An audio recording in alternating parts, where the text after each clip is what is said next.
It's astonishing.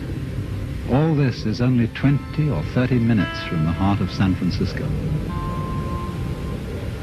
Not a human habitation in sight anywhere. I've been living out here for some months to write and to absorb an atmosphere that is different from the city, to try and find out what is the essential difference between the world of nature and the world of man. Because there's an obvious difference, like the difference of artistic styles. No one, for example, would confuse a painting by Leonardo with a painting by Picasso, or music by Bach with music by Shostakovich. And in the same way, there seems to be a complete difference of style between the things that human beings do and the things that nature does, even though human beings are themselves part of nature. On the one hand, nature is wiggly. Everything wiggles.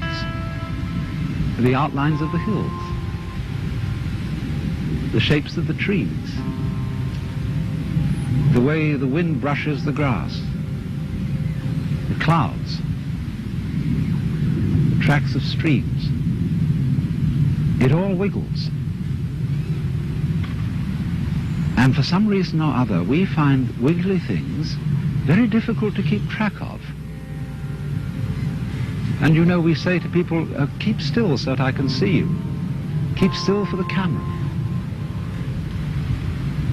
And we say, well, let's get things straightened out. Let's get this ironed out. Let's get it all squared away.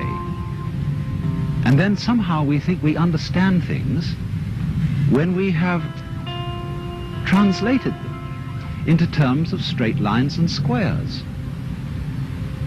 Maybe that's why they call rather rigid people squares. But it doesn't fit nature.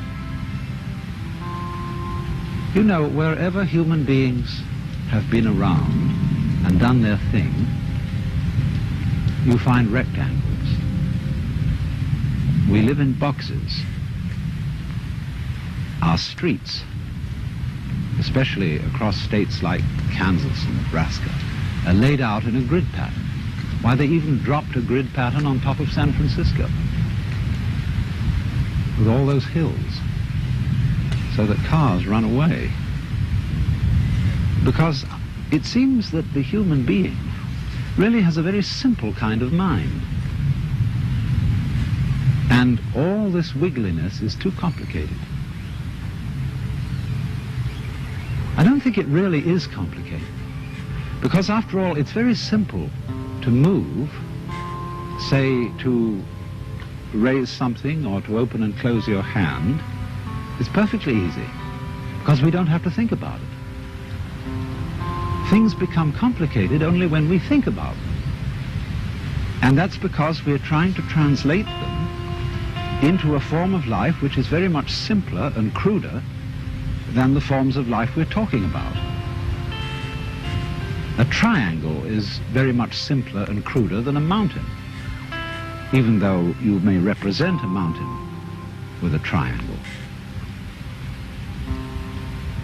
Human beings are just as wiggly as nature, and our brains are an incredible mess of wiggles. And that's the part of ourselves that we understand least of all. I'm afraid the problem is partly due to Mr. Euclid, who invented geometry, because he didn't really measure the Earth. He measured and gave us ideas about the very simple forms in his own mind. And perhaps we should come to the conclusion that he really had a rather weak intellect. Because sometimes when I'm in the middle of all this, I feel as if I were in the middle of an amazing brain. In other words, the brain is a network of interconnected neurons. And each one of those neurons is a fairly simple affair because it either fires or it doesn't fire. It gives you the message on or off, yes or no. But what we call things, the plants, birds, trees, are far more complicated than a neuron, and there are billions of them. And they are all living together in a network. Just as there is an interdependence of flowers and bees, where there are no flowers, there are no bees, and where there are no bees, there are no flowers. They're really one organism. And so in the same way, everything in nature depends on everything else. So it's interconnected. And so the many, many patterns of interconnections lock it all together into a unity, which is, however, much too complicated for us to think about, except in very, very simple, crude ways. But I am part of all this. I am, as it were, one of the cells in this tremendous brain, which I can't understand, because the part cannot comprehend the whole. And yet at the same time, I don't feel, like so many people seem to feel, that I'm a foreigner or a stranger in this world. Its aesthetic forms somehow appeal to me more than most of the aesthetic forms which men have produced.